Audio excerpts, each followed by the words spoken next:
When people talk about the greatest athletes of all time, you usually hear names like Michael Jordan, Babe Ruth, or Serena Williams. But what if I told you there was a hockey player so dominant that the league itself had to change the rules to nerf him? A player who once scored 50 goals in just 39 games, snapped records year after year, and had more 100-plus point seasons than not. He was so far ahead of everyone else that coaches, players, even the NHL's rulebook had a tough time keeping up. Yup, this really happened. All other teams could do was pray he had an off night, but that rarely happened. He was nicknamed the Great One, and for good reason. Who was this legend? Easy guess, none other than Wayne Gretzky. And to really understand how Gretzky's absurd dominance in the 80s forced the NHL to change its rules, it's worth going back to a frozen backyard rink in small-town Canada in the early 1960s. Gretzky's story begins in Brantford, Ontario, where a toddler learned to skate damn near before he could walk. His dad, Walter Gretzky, built a small rink behind their house in the winter of 1965, 4 years after Wayne was born. Not to raise a superstar, but simply because, in his words, my feet were too damned cold. But that backyard rink turned into something bigger.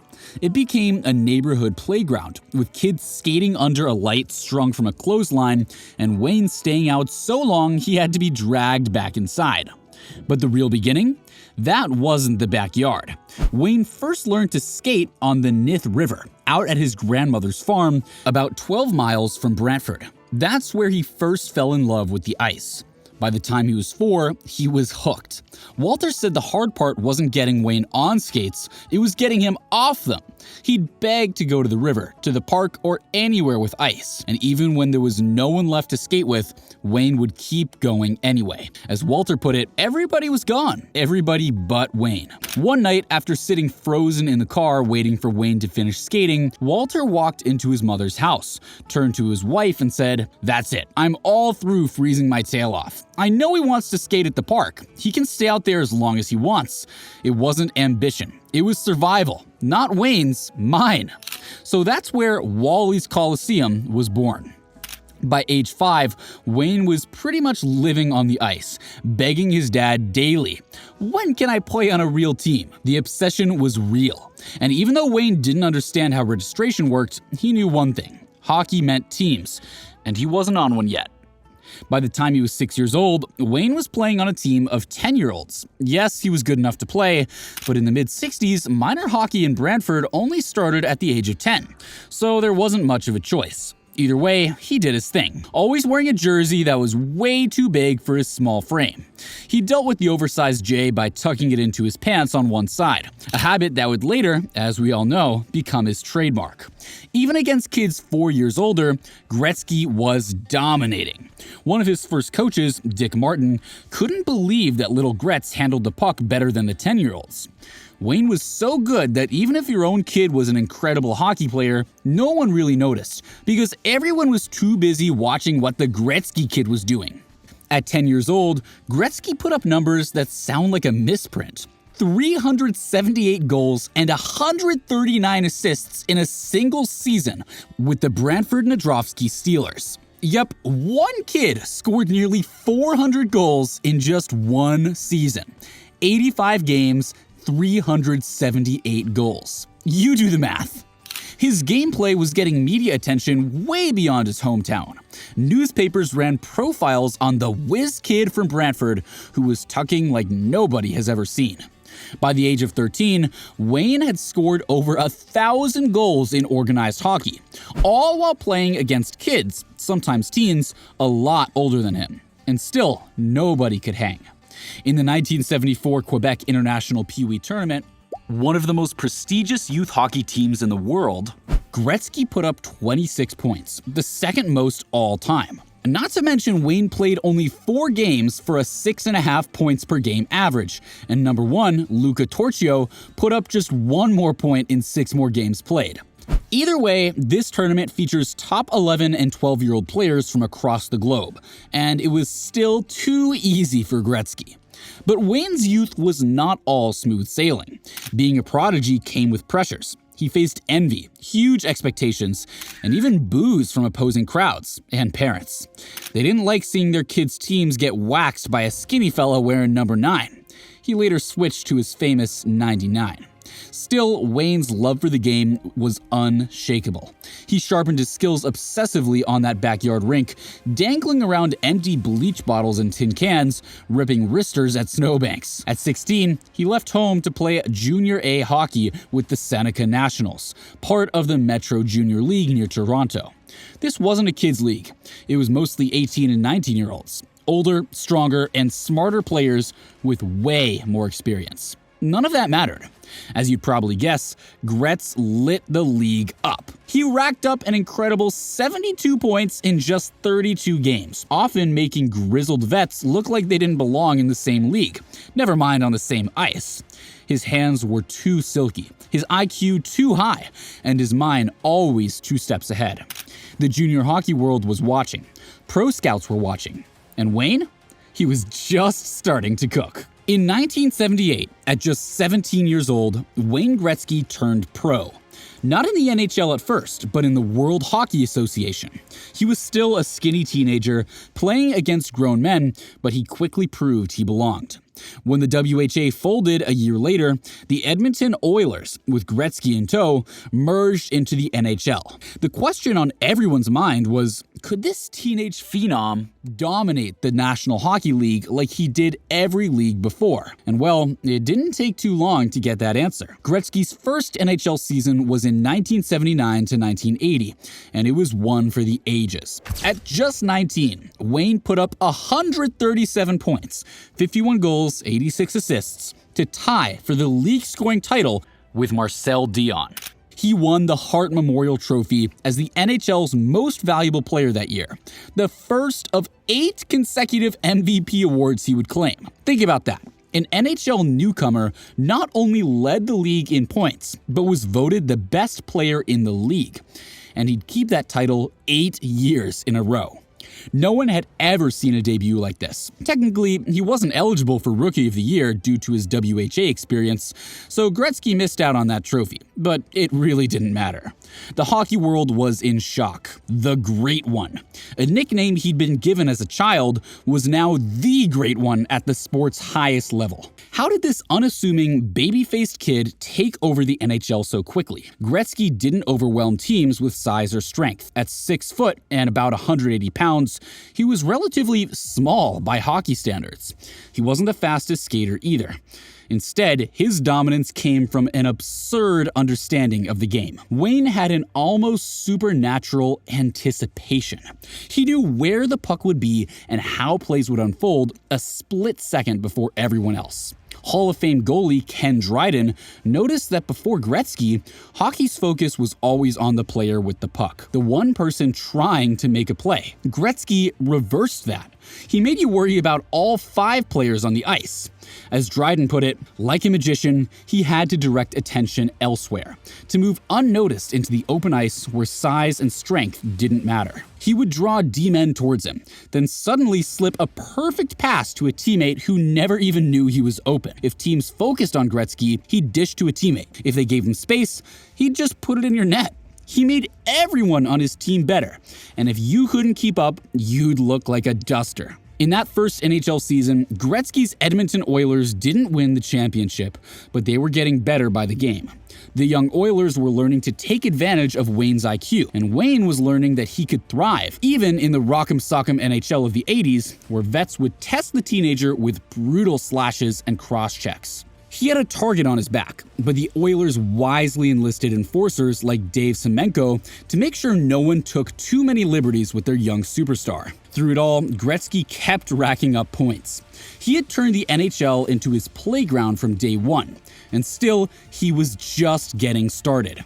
The stage was set for an offensive explosion that hockey had never seen before. Gretzky's early 1980s run wasn't just good, it was outrageous. In the 1981-82 season, at 20 years old, he hit a milestone that, yet again, sounds like fiction. 92 goals in a single season. The previous record for goals in a season was 76. Wayne crushed it like it was nothing. During that same season, he notched 212 points, another all-time record. To put that into perspective, before Gretzky arrived, no player had ever even reached 152 points in a season, a whole 60 points more than the previous record holder, Phil Esposito, in 1970-71. Fans were witnessing an offensive threat unlike anything in hockey history. One of Gretzky's most famous accomplishments was scoring 50 goals in 39 games.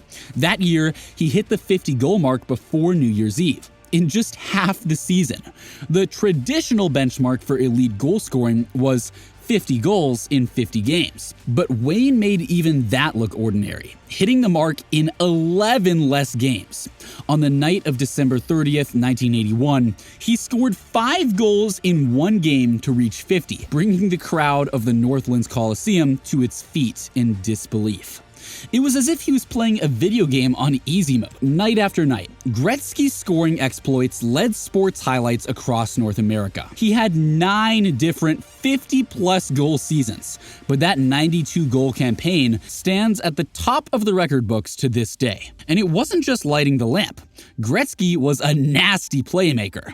In 1985-86, he put up 163 helpers on his way to an NHL record 215 points that season. Just think about that. 163 assists, which by itself would have been the 3rd highest point total ever if counted as points. His vision on the ice was unmatched. He could thread passes through traffic that no one else even saw. He often said his advantage was that he didn't go to where the puck was, he went to where it was going to be. The results were damn near magical. Between 1982 and 1985, the Edmonton Oilers, powered by Gretzky, averaged 423 goals per season, becoming the highest scoring team in NHL history. That's a bit more than 5 goals per game. I mean, how do you even lose with those stats? Gretzky himself averaged 207 points per year in that span. Again, when no player before had ever topped 152. The numbers made 0 sense, and records fell left and right. By the end of the 1984-85 season, at just 24 years old, Wayne Gretzky already held or shared 49 NHL records. He won the NHL scoring title every year from 1981 through 1987, and again a few more times later. He was voted MVP 8 straight seasons from 1980 to 87, an achievement no one else has come close to in any major sport. And if you hadn't heard of Wayne Gretzky by the mid-80s, you probably weren't a sports fan. Despite all the personal success, Gretzky wasn't just padding stats on a losing team. He was a champion in the making. The Edmonton Oilers, stocked with other young stars like Mark Messier, Yari Curry, Paul Coffey, and Grant Fiore, were evolving into a powerhouse dynasty. They had a setback in 1983, reaching the Stanley Cup Finals, only to get swept by the New York Islanders, who were themselves on a 4-year championship streak. But the very next season, in 1984, Gretzky and the Oilers got their revenge, dethroning the Islanders to win the Stanley Cup, the first championship in Oilers history. Gretzky, at 23, finally hoisted the cup, and it wouldn't be the last time.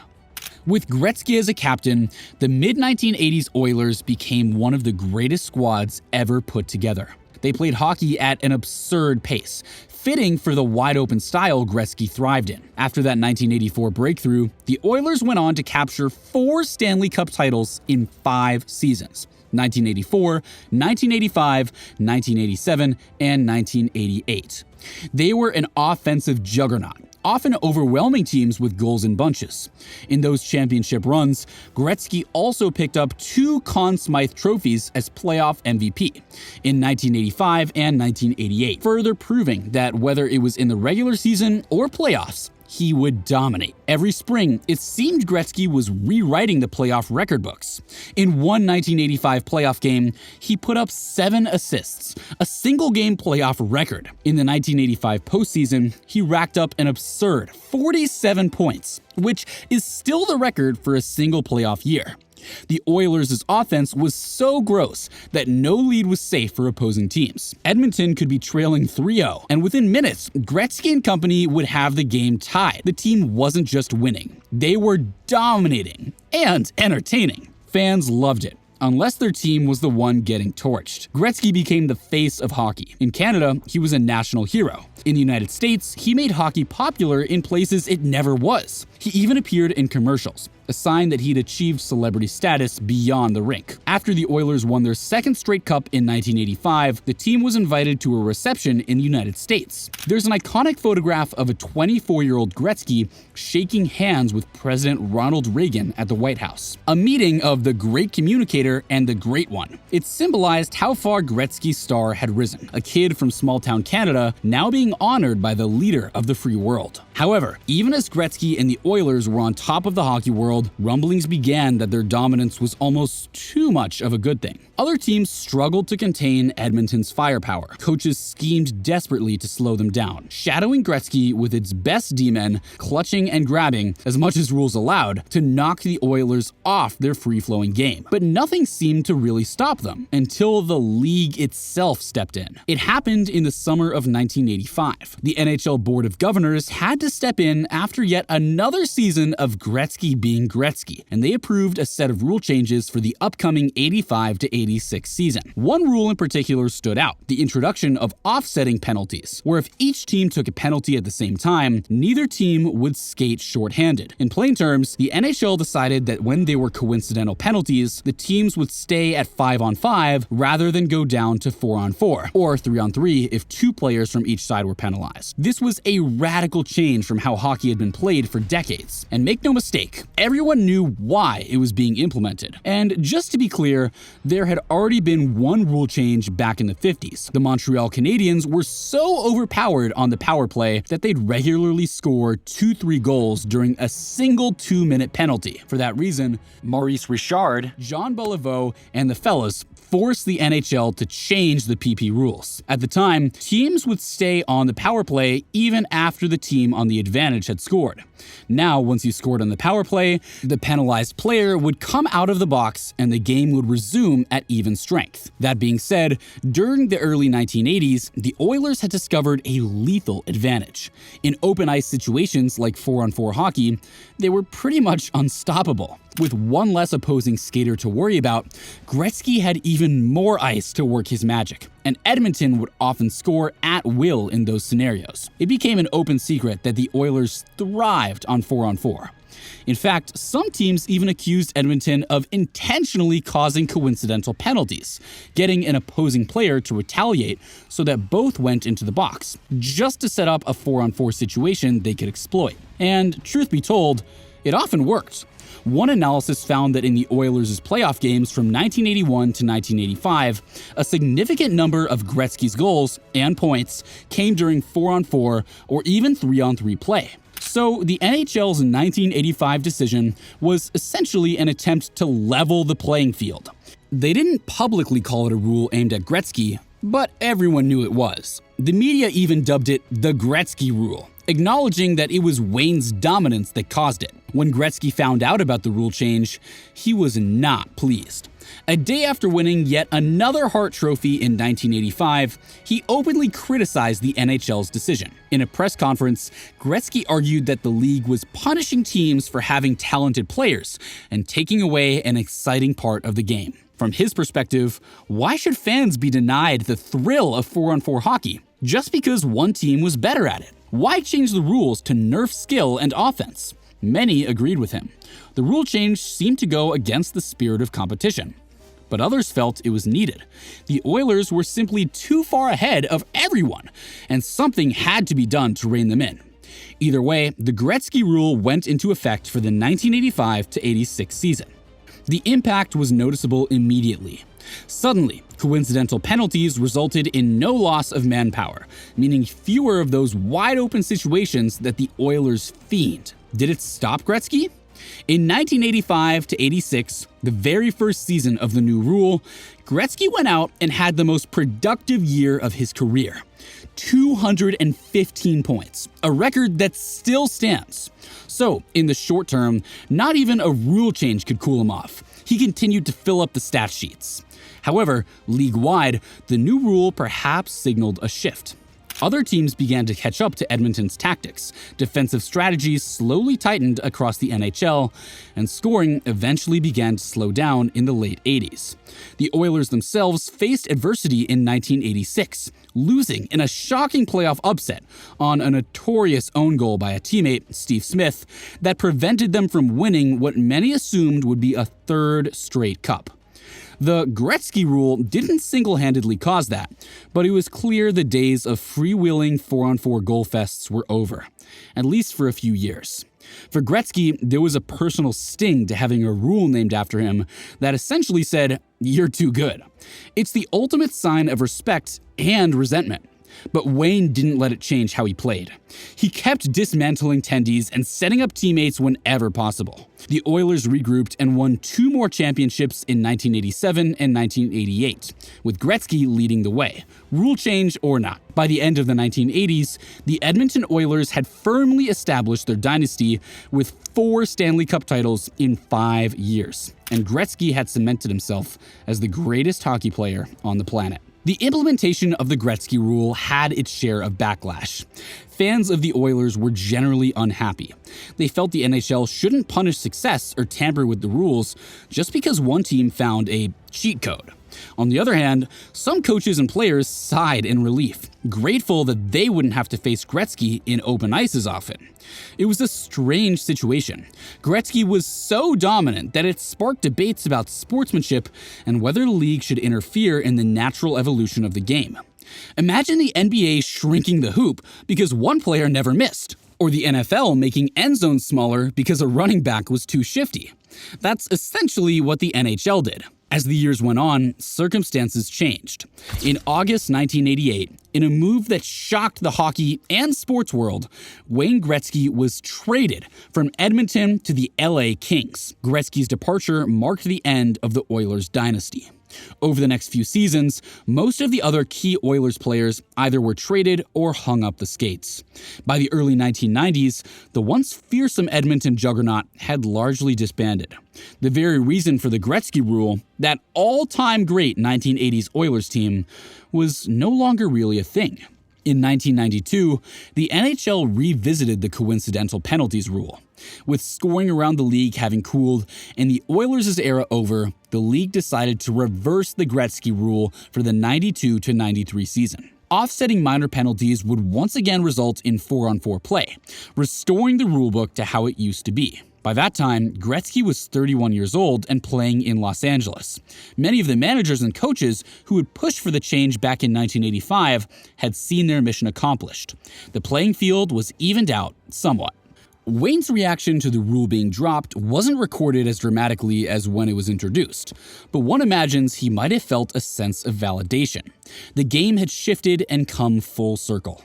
And, in a poetic twist, the very season the rule was lifted, Gretzky led the Los Angeles Kings on a Cinderella run to the 1993 Stanley Cup Final, his first trip back to the final since leaving Edmonton. Hockey was 4-on-4 again in coincidental penalties.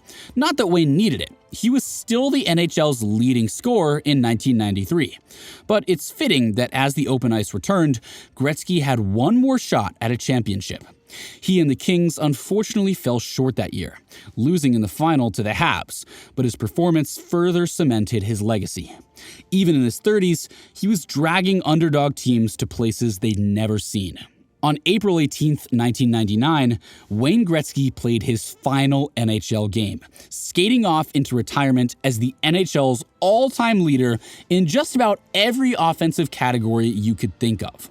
His career numbers are absurd: 894 goals and 1,963 assists, for a total of 2,857 points in the regular season, plus countless playoff records. To this day, he still holds or shares the vast majority of those records. Upon retiring, he held 61 NHL records in total, and most of them have never been broken.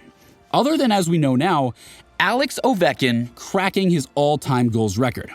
Perhaps the most mind-boggling stat of all, Gretzky's 1,963 assists alone would still make him the NHL's leading point scorer in history. In other words, if Wayne had never scored a single goal, he'd still be #1 all-time in points just from his apples. Pretty whack if you ask me. Beyond the numbers and trophies, of which he earned plenty, 4 Stanley Cups, 9 Hart MVPs, 10 scoring titles, 2 Conn Smythes, and on, Gretzky's influence on hockey can't be measured. He inspired a generation of players to think the game differently, to value vision and teamwork as much as individual skill. He showed that you didn't have to be the biggest or strongest to be the best. You could outsmart and outskill your opponents.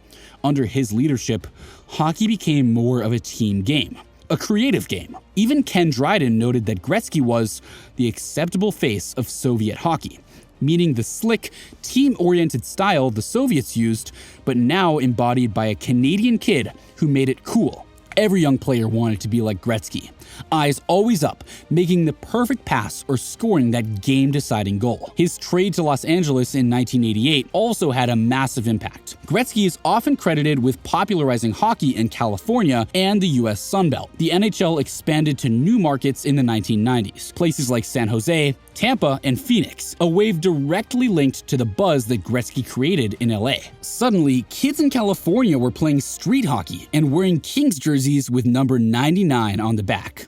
Wayne's presence grew the sport way beyond its traditional cold weather homes.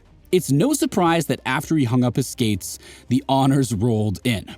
The Hall of Fame waived the normal waiting period and inducted him immediately. At the 2000 NHL All-Star Game, the league did something unprecedented. It retired Gretzky's iconic number 99 across every team, ensuring no one in the NHL would ever wear it again. Only one other athlete in North American sports, Jackie Robinson, has received a similar honor.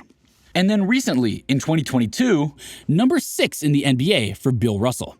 The number 99 now belongs to Wayne forever, hanging from rafters league-wide as a symbol of his greatness. He was not just the Great One by nickname. He was the Great One in reality. His records have stood for so long that some wondered if they'd ever be touched.